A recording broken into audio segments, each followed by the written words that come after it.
Scam లో 17 కేసులు నమోదయ్యాయి. హైదరాబాద్, రంగారెడ్డి, నల్గొండ, కరీంనగర్, మహబూబాబాద్ లో ఉన్న ఆసుపత్రులపై సిఐడి కేసులు నమోదు చేసింది.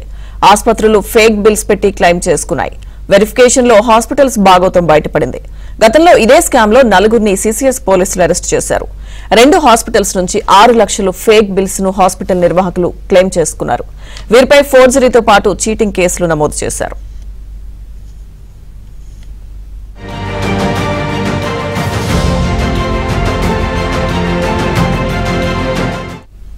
సీఎంఆర్ఎఫ్ స్కామ్ కు సంబంధించిన పూర్తి సమాచారం మా క్రైమ్ కరెస్పాండెంట్ ప్రవీణ్ అందిస్తారు.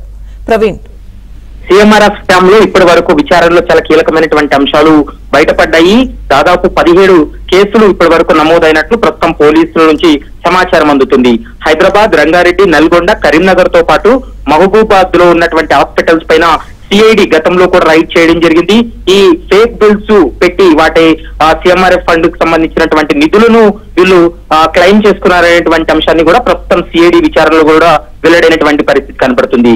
సిఐడి కేసు నమోదు చేసిన తర్వాత రాష్ట్ర వ్యాప్తంగా ఉన్నటువంటి అన్ని హాస్పిటల్స్ లో కూడా పూర్తి స్థాయిలో వెరిఫికేషన్ చేసినటువంటి సమయంలో ఈ వ్యవహారం అంతా కూడా బట్టబయలైనటువంటి పరిస్థితి కనపడుతుంది.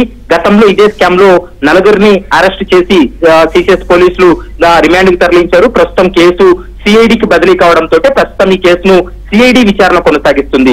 2 హాస్పిటల్స్ నుండి 6 లక్షల ఫేక్ బిల్స్ ను క్లెయిమ్ చేసుకున్నటువంటి పరిస్థితి ఉంది. హాస్పిటల్ నిర్వాహకులపై కూడా ఇప్పటికే కేసులు నమోదు చేశారు. మరోవైపు ఫోర్జరీతో పాటు చీటింగ్ కేసులు కూడా నమోదు చేసి ఇన్వెస్టిగేషన్ కొనసాగుతుంది.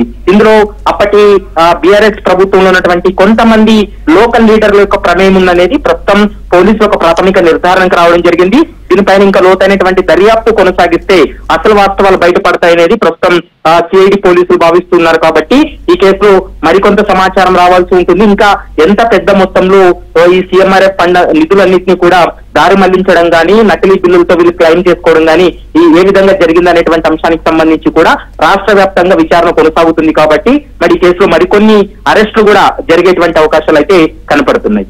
Right, thank you Praveen.